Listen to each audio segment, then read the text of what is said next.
Welcome back to another video, and today I'll be reviewing 4 older eyeshadow palettes. Welcome back, and today we're continuing with my Shop My Stash eyeshadow palette series on my channel that I'm doing this year. So during this year I have made it my goal to actually try out properly some of the older eyeshadow palettes I have in my collection and do a review of them. Some of these palettes you have not actually seen a original review on my channel because they sort of like predate to when I was making YouTube videos. So there are like with some of these, there's truly also the fact that you have actually never seen me review them. And this has been a very good series to do on my channel. I definitely think I will continue this also next year because it truly does. It does kind of also show me where I'm going with my eyeshadow preferences, because it could be that when I originally tried the palette, it was exciting for color story reasons, or at that time the formula was truly something like very good and great. But as time has now gone by, especially with some of these that we're talking about, formulas move forward. Also my eyeshadow preferences change, and it could be that something that was very exciting a few years ago, it no longer is as exciting because there's something more interesting in my collection currently, or just that it's just not something that I prefer any longer. Also, this is a very good way to keep up to date which eyeshadow palettes are still good, because eyeshadow palettes do expire. They don't expire in a similar way that cream products do expire, which means usually that you start getting mold or something odd happens with the cream formula. But with eyeshadows, it usually means that they just don't perform as well as they used to. The mattes can start getting a bit chalkier. They might not be as pigmented as they were when you originally got the palettes, especially with some of the shimmers. We have seen that shimmers can truly dry out with some formulas quite quickly. So this has also been a very good way of keeping myself in check that okay, which palettes are actually still usable. Well, but we are talking about 4 palettes today. I put these in my sort of favorites order, and we are having at least one palette that is unfortunately going to be going out after this review, because as I said, this has been a very good way of also seeing which palettes are still usable in my collection. Okay, and as always with my even with my new eyeshadow palette reviews, we are seeing 4 demo looks and swatches. Though if you are seeing some shades missing in the swatches, that is an indication that the palette, for example, was no longer as good as it was when I bought it. And unfortunately, the first one is something that I will be decluttering, because unfortunately this one, the shimmers have dried out. So this is the Rom&nd, and this is the Better Than Palette 07 Berry Fuchsia Garden. And I have recommended this quite a lot in my channel, because I do think as a color story and what is available, especially from K-Beauty brands, and Rom&nd is one of those more accessible K-Beauty brands. This actually has one of the better gradients, that you do get a nice variety from light to deep shades, and you actually get a bit of lilacs in this one, but you also get berry shades in this one. So this is a palette that generally have good options, especially for being a smaller palette. You're gonna be seeing the swatches and then the looks that I did with this one. And I was able to still do the looks with this one, but as I said in the intro, the shimmers of this one has dried out, and because I'm a person who very much needs my shimmers for cohesive eyeshadow looks, it's no use for me to keep this in my collection purely for the mattes, because I do have to say that even though the matte gradient in this one is pretty good, but they are still mattes that I do have them in other palettes, so it's also not in that way super it's not unique enough for me to keep this on my own for the matte colors. So I'm thinking that if you are planning to buy one of these Rom&nd palettes, with these ones I would then very much make the consideration that is it a palette that you're gonna use every day all around the year. I do think that if you are a person who truly uses up your eyeshadow palettes, and this would be a palette, for example, that you would see that okay, I'm gonna use that at least if not every day, but at least several times a week, then you are probably gonna get your money's worth out of this one.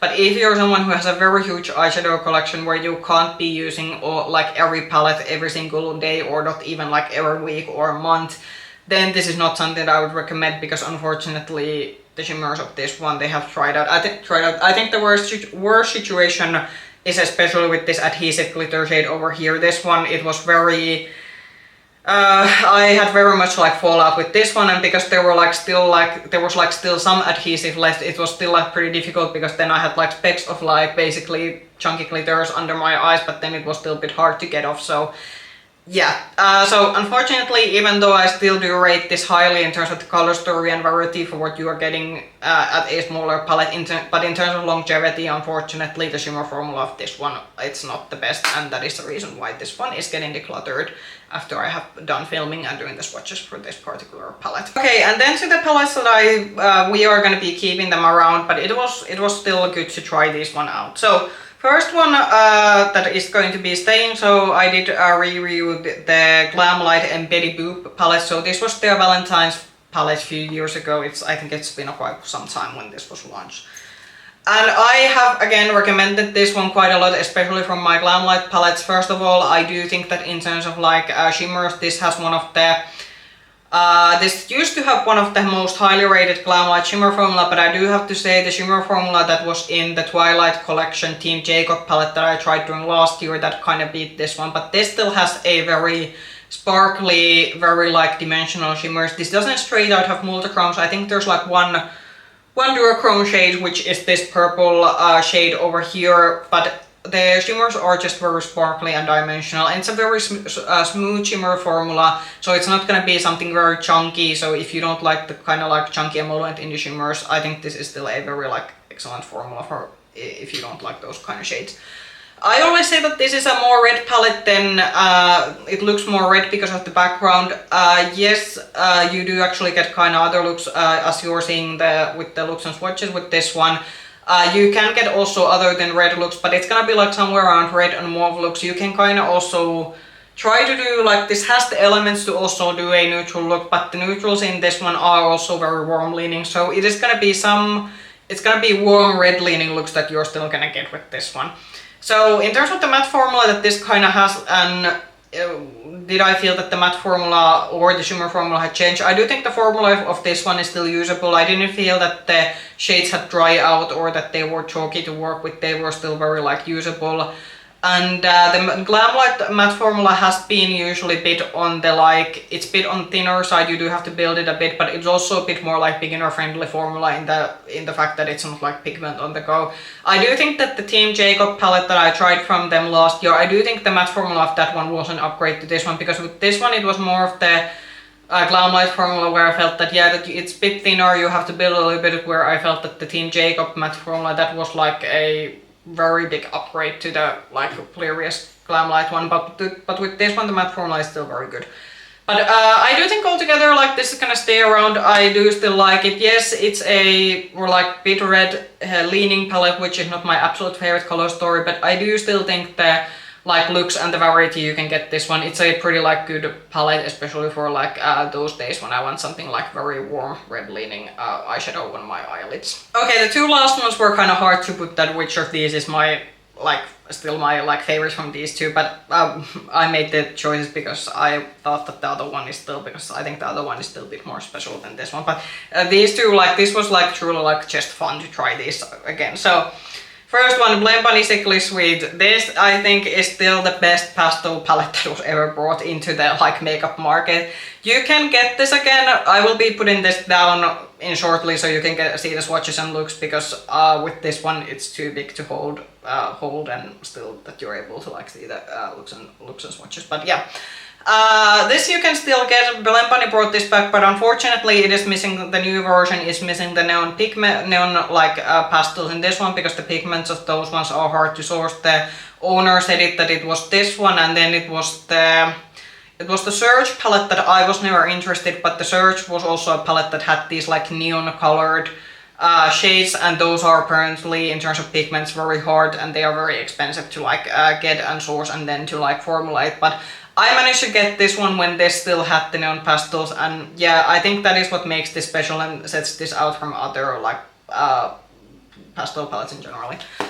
You're gonna see the look and swatches. What I do appreciate with this particular palette is the fact that this is one of the palettes that this also has deepening up shades, so I can actually use this as a standalone palette. Unfortunately, with a lot of pastel palettes, like unless you very much like doing your all pastel looks, you kind of then need to pull other palettes for that, and I kind of need that in order for the pastels to pop, because even though I have fair skin and you think that okay, on my skin tone that pastels would very much show up, but I feel what actually happens is that they kind of like, the pastel kind of like sink into the rest of my skin, and then you are not actually like getting, they don't then pop, even if you would again think that on my particular skin tone they would pop. So I very much need my deepening up shades in order to create the contrast for the pastels to actually then show up. The shimmers, I'm still gonna hold my ground on the fact that the shimmers were not the best part of this one. The shimmers are very beautiful and they are very sparkly, but they don't have as much base to them, so they are almost, they are not straight out toppers, but they are leaning more towards that direction, meaning that when you layer the shimmers, some of the shimmers can end up looking pretty samey if you are wearing them on top of some of the like some of the mattes, because they just don't have enough like color pigment on their own. They are a bit more like sheer that you have to build them up, but the shimmers are still very beautiful, but you don't necessarily get the kind of variety with the shimmers. But still, I would say 100% this is still like the best pastel palette that I think that has been on the makeup market.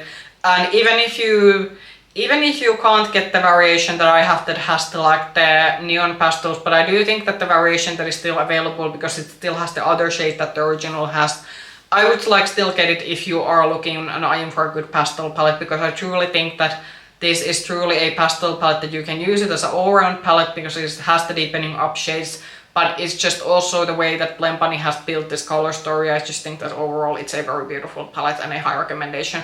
Only thing that why I did end up putting this as the second in this sort of review was the fact that it's still a pastel palette. I don't gravitate towards pastel shades all around the year. It's a very much of a seasonal thing, more of a spring thing to me. So that is what kind of put this on the second, but as I said, if you're looking for a good excellent pastel palette, then you can still get this palette. You are gonna miss a few shades, but I would still like 100% recommend getting it, because I do think it's the best that at least I have tried so far, and I have tried my fair share of like pastel shades also at this point. Okay, and then this was also something that I thought that I will really have I will have to get back to this one, because this is also getting to be on the older side. Muse. This is something that definitely has not been reviewed on my channel, because this predates before I have actually posted videos.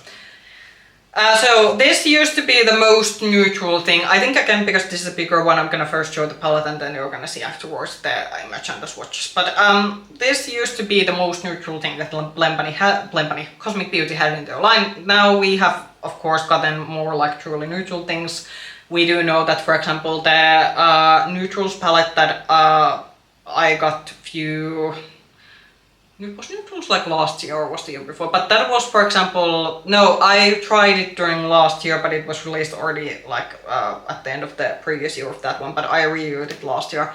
So the neutrals kind of surpassed this one as the most neutral thing, but I do have to say for a grungy, muted, colorful lover, this is still very beautiful. You're not gonna now see the looks and swatches, and this still performs. I was pretty surprised because, for example, I eyed this when I put this into my rotation. I was kind of eyeing the shimmers, saying that the shimmers are kind of, some of them are starting to look like bit like that, okay, that are those going to perform, but yeah, everything is still performed. The mattes performed still, like no issues with them.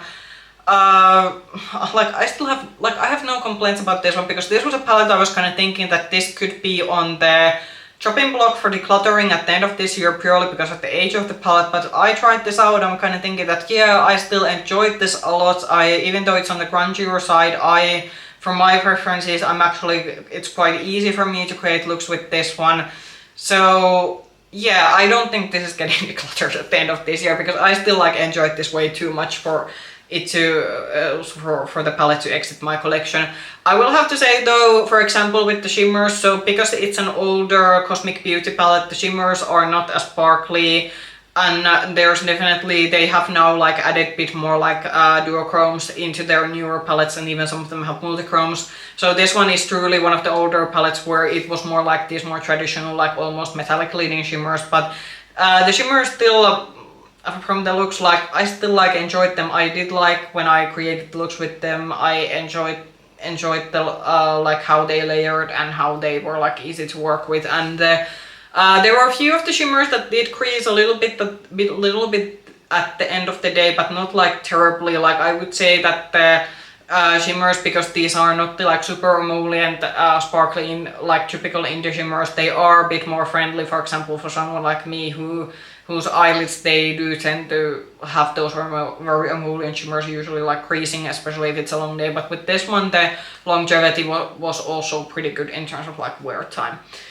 This palette, I'm a bit unsure. I do believe the Cosmic Beauty, they might have said that they are no longer restocking this one. I have seen on Monolith Shop's website, which is another retailer you can get this brand from, especially if you're shopping within Europe.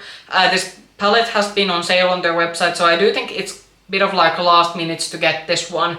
I do still think this is not a palette that I would now go and buy another like backup to my collection, purely because of the fact that I just genuinely have so many palettes that I don't have the space to buy backups into my collection. But if you have been still eyeing this one, I think it's gonna be your last moment to get this one, because I truly think this is gonna be one of those palettes that is soon gonna be making their exit, because brands, they, even though you would love a color story from one brand, but brands still have to like keep, obviously, to be in business, they do have to keep their makeup lines and eyeshadow palette lines fresh, so it's understandable that they can't keep certain eyeshadow palettes in their like a production line forever, because they also have to make space for new things to come. But if you're still eyeing this one, like now is a good time to get it. You're probably, as I said, on Monolith Shop website, this has been on a sale, and even on Cosmic Beauty's own website, if you can still get this from there, you can use a discount code. And because this is one of the older palettes, it's also not as expensive as some of the new ones, because this doesn't have like the multi-chrome and duochrome shades that the new palettes have. But yeah, still beautiful, especially for a grungy eyeshadow palette lover. I can still 100% recommend this particular palette. That was my throwback review of some of the older eyeshadow palettes that I have in my collection. Comment down below maybe what have been your favorite older palettes that you've been using lately. If you like this video, push the like button, subscribe to the channel, ring the bell button if you want to get notifications from future content. You can also find me with the same nickname, Makeup Hedgehog, on Instagram. I hope I can see you soon in another video. Bye bye!